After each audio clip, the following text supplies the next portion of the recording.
அல்ஹம்துலில்லாஹி ரபில் ஆலமீன். அல்லாஹும்ம ஸல்லி அலா முஹம்மதின் வல அலி முஹம்மதின் வபாரிக் வசலிம் அலைஹி. அஸ்ஸலாமு அலைக்கும் வரஹ்மத்துல்லாஹி வபரகாத்துஹு. வெல்கம் டு வாய்ஸ் ஆஃப் ஈமான். எல்லாரும் எப்படி இருக்கீங்க? நல்லா இருக்கீங்களா? அல்ஹம்துலில்லாஹ். அல்லாஹ் சுப்ஹானஹு வ தஆலா உங்களுக்கு நீண்ட ஆயுளையும் ஆரோக்கியத்தையும் வழங்க வேண்டும் என்று துவா செஞ்சு ஆரம்பிக்கிறேன். எப்படியாவது சொந்த வீடு வாங்கணும் என்ற ஆசை எல்லாருக்கும் இருக்கும் ஒன்று தான். சின்னதாக இருந்தாலும் நமக்கு சொந்தமாக ஒரு வீடு வாங்க வேண்டும் என்ற எண்ணம் எல்லாருக்கும் இருக்கும். அதற்கு 2 விஷயங்கள் தேவை. ஒன்று நம் உழைப்பு, அதற்காக நாம் உழைக்க வேண்டும். இன்னொன்று அல்லாஹ்வின் நாட்டம். இதில் அல்லாஹ்வின் நாட்டம் மிக முக்கியம். அல்லாஹ் தான் நாடியவர்களுக்கு ரிசுக்கை தாராளமாக கொடுக்கின்றான், தான் நாடியவர்களுக்கு குறைத்தும் கொடுக்கின்றான். அதனால அவனின் நாட்டம் மிக அவசியம். குர்ஆன் மற்றும் ஹதீஸ்களில் பல துவாக்கள் இருக்கு. குர்ஆனில் உள்ள பல துவாக்கள் நபிமார்கள் பல்வேறு சந்தர்ப்பங்களில் ஓதிய துவாக்கள். அதே மாதிரி ஹதீஸ்களிலும் நிறைய துவாக்கள் இருக்கின்றன. இந்தந்த சந்தர்ப்பங்களில் இந்த துவாக்களை ஓதுங்கள் என நபி ஸல்லல்லாஹு அலைஹி வஸல்லம் அவர்கள் நமக்கு தெளிவாக கற்றுத் தந்துள்ளார்கள். சில துவாக்கள் ஹதீஸ்களில் இருக்கு, சஹீஹான துவாக்களாக இருக்கும். ஆனால் அது எந்த சூழ்நிலையில் ஓதப்பட்டது என்பதை பற்றி ஹதீஸ் அந்த அளவுக்கு இருக்காது. ஆனால் அது சஹீஹான துவாக்களாக இருக்கும். அந்த மாதிரி சமயங்களில் அதோட பொருளை உணர்ந்து நம்முடைய தேவைகள் என்னவோ அதுக்கேற்ற மாதிரி நம்ம எடுத்து ஓதலாம். நமக்கு என்ன தேவையோ அதுக்கேற்ற மாதிரி குர்ஆன் மற்றும் ஹதீஸ்களில் உள்ள துவாக்களின் பொருளை படித்து அந்த துவாக்களை ஓதி நாம் கேட்கும்போது நிச்சயம் நம் துவாக்கள் விரைவில் நிறைவேற்றப்படும்.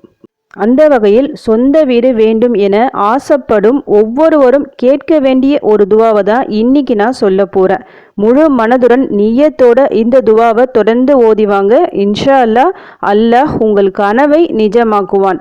இந்த துவாவை தொடர்ந்து ஓதி வரும்போது நல்ல வீடும் அமைந்து அதில் பரக்கத்தும் செழித்து இருக்கும். உணவு தட்டுப்பாடு என்றும் அந்த வீட்டில் வராது இன்ஷா அல்லாஹ். இந்த துவாவை எத்தனை முறை எத்தனை நாள் என்ன நியத் வச்சு ஓதணும் இதை நான் துவா சொல்லிட்டு சொல்கிறேன். கவனமாக கேட்டு அதன்படி ஓதுங்க. இப்போ அந்த துவா என்னன்னு பார்க்கலாம். அல்லாஹும்ம அஸ்லிஹ் லி தீனி வவஸ்ஸி லி ஃபீ தாரி வபாரிக் லி ஃபீ ரிஸ்கி. அல்லாஹும்ம அஸ்லிஹ் லி தீனி வவஸ்ஸி லி ஃபீ தாரி வபாரிக் லி ஃபீ ரிஸ்கி. அல்லாஹும்ம அஸ்லிஹ் லி தீனி வவஸ்ஸி லி ஃபீ தாரி வபாரிக் லி ஃபீ ரிஸ்கி. யா அல்லாஹ், என் மார்க்கத்தை எனக்கு நீ சீர்படுத்துவாயாக, என் வீட்டை எனக்கு நீ விஸ்தீரணப்படுத்துவாயாக, என் உணவில் நீ அருள் புரிவாயாக. இன்னைக்கு இந்த துவாவை நான் ஒரு 3 தடவை ஓதியிருக்கேன். குறைந்தபட்சம் 3 தடவை கட்டாயம் ஓதுங்க. விரும்பினா அதை விட அதிகமாக ஓதலாம். நமக்கு என்று சொந்த வீடு அமையணும் என்ற ஒரு நிய்யத் மனசில் வச்சுக்கிங்க. சொந்த வீடு வேண்டி இந்த துவாவை நான் ஓதுறேன் என்ற நிய்யத்தோடு ஓதுங்க. இந்த துவாவை நீங்கள் தினமும் ஒவ்வொரு வேற தொழுகையின் சஜிதால தொழுகை முடிந்து ஓதலாம். பிறகு வியாழன் வெள்ளி இந்த 2 நாட்கள் கொஞ்சம் அதிகமாக ஓதுற மாதிரி பாருங்க. மற்ற நாட்களை விட இந்த 2 நாட்கள் மிக சிறந்த நாட்கள். நம் அமல்கள் அல்லாஹ்விடத்தில் சமர்ப்பிக்கப்படும் நாள் மற்றும் மறுநாள் ஜும்ஆ என்ற அடிப்படையில் வியாழக்கிழமையும் நாட்களிலேயே மிக சிறந்த நாள் ஜும்ஆ. இந்த நாளில் நம் துவாக்கள் மறுக்கப்படாமல் ஏற்கக்கூடிய ஒரு சிறந்த நேரம் உண்டு என்ற அடிப்படையில் வெள்ளிக்கிழமையும் சிறப்பு பெறுகிறது. அதனால மற்ற நாட்களை விட இந்த 2 நாட்களில் இந்த துவாவை அதிகமாக ஓதுங்க. மனசார ஓதுங்க. கொஞ்ச நாள் ஓதி துவா கபுல் ஆகலை, தேவை நிறைவேறலை என விட வேண்டாம். தொடர்ந்து கேட்கப்படும் துவாக்கள் நிச்சயம் நிறைவேறும். அதனால் உங்கள் தேவை நிறைவேறும் வரை இந்த துவாவை தொடர்ந்து ஓதி வரவும். நிச்சயம் நீங்கள் ஆசைப்பட்ட வீட்டை அல்லாஹ் உங்களுக்கு சொந்தமாக அமைத்து தருவான் இன்ஷா அல்லாஹ். இந்த துவாவை சொந்த வீடு உள்ளவர்களும் ஓதிவாங்க.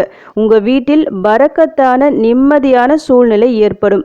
இந்த துவாவை ஓதி சொந்த வீடு உங்களுக்கு அமைந்து பிறகும் இதை ஓத விட வேண்டாம், தொடர்ந்து ஓதிவாங்க. நிச்சயம் அந்த வீடு ஒரு பரக்கத்தான, சந்தோஷமான, நிம்மதியான வீடாக இருக்கும். இதில் எந்த சந்தேகமும் இல்லை. அதனால் டெய்லியும் இந்த துவா ஓதுற மாதிரி பார்த்துக்குங்க. ஏன்னா இந்த துவாக்களோட பொருளை எடுத்து படித்து பாருங்கள், உங்களுக்கு புரியும். என் வீட்டை எனக்கு விஸ்தீர்ணப்படுத்துவாயாக, அதாவது விசாலமாக்குவாயாக அப்படின்னு இந்த துவாவில் நம்ம கேட்குறோம். அந்த வீடு நம்ம இந்த உலகத்தில் உள்ள வீடாகவும் இருக்கும், மறுமைக்கு முன்னாடி கபரில் நமக்கு இருக்கிற வீடாகவும் இருக்கும். அதனால் இந்த உலகிலும் நிம்மதியான நல்ல வீடு உங்களுக்கு அமையும் இன்ஷா அல்லாஹ். இந்த துவாவை தொடர்ந்து ஓதிட்டு வரும்போது கபரில் இருக்கும் போதும் நம்மளுடைய அந்த இடம் விசாலமாக ஆக்கி தருவான் அல்லாஹ் சுப்ஹானஹு வ தஆலா. இந்த உலகில் ஏக்கர் கணக்கில் நமக்கு நிலம் இருந்தாலும் நமக்கு கடைசியில் இருக்க போகிறது வெறும் 6 அடி நிலம்தான். அந்த 6 அடி நிலமும் கெட்டவர்களுக்கு பூமி அந்த இடத்தை அவர்களுக்கு நெருக்கி கொடுக்கும். 6 அடி கூட அவங்களுக்கு இருக்காது, சுருக்கி நெருக்கி கொடுக்கும். அதிலிருந்து அல்லாஹ் நம்மை பாதுகாப்பானாக. அதனால் இந்த துவாவை பொருளை உணர்ந்து அவசியம் ஓதிட்டு வாங்க. மிக சிறந்த துவா இது. சொந்த வீடு வேண்டி யாரெல்லாம் இந்த துவாவை ஓதுறாங்களோ அல்லாஹ் சுப்ஹானஹு வ தஆலா அவர்களின் அந்த ஆசையை நிறைவேற்றி தருவானாக. ஆமீன். மேலும் அல்லாஹ் சுப்ஹானஹு வ தஆலா நீங்கள் இருக்கக்கூடிய அந்த வீட்டில் உங்களுக்கு ரஹ்மத்தையும் அருளையும் பரக்கத்தையும் என்றும் உங்களுக்கு தர வேண்டும் என அல்லாஹ்விடம் நான் துவா செய்கிறேன். எனக்காகவும் துவா செஞ்சுக்கிங்க. அல்ஹம்துலில்லாஹ். இந்த வீடியோ உங்கள் எல்லாருக்கும் யூஸ்ஃபுல்லாக இருந்திருக்கும்னு நினைக்கிறேன். நீங்கள் தெரிஞ்ச இந்த விஷயத்தை மற்றவங்களுக்கும் தெரியப்படுத்துங்க. இதன் மூலம் மற்றவர்களும் பயனடையலாம். அதனால் இந்த வீடியோவை அதிகமாக ஷேர் பண்ணுங்கள். இந்த மாதிரி மார்க்கம் சம்மந்தப்பட்ட விஷயங்களை இன்னும் அதிகமாக தெரிஞ்சிக்க விரும்புகிறவங்க வாய்ஸ் ஆஃப் ஈமான் இந்த சேனலை சப்ஸ்கிரைப் பண்ணி வச்சுக்கிங்க. இந்த வீடியோ உங்களுக்கு பிடிச்சிருந்தா மறக்காமல் லைக் பண்ணுங்கள். நீங்கள் கொடுக்குற லைக்கை சாதாரணமாக நினைக்க வேண்டாம். ஒரு வீடியோவுக்கு எந்த அளவுக்கு லைக்ஸ் வருதோ அதுக்கேற்ற மாதிரி தான் அந்த வீடியோவை யூடியூப் அதிகமான சஜஷனுக்கு மக்கள்கிட்ட கொண்டு போய் சேர்க்கும். இதனால் மார்க்க கல்வி நிறைய இடத்துல போய் சேரும்.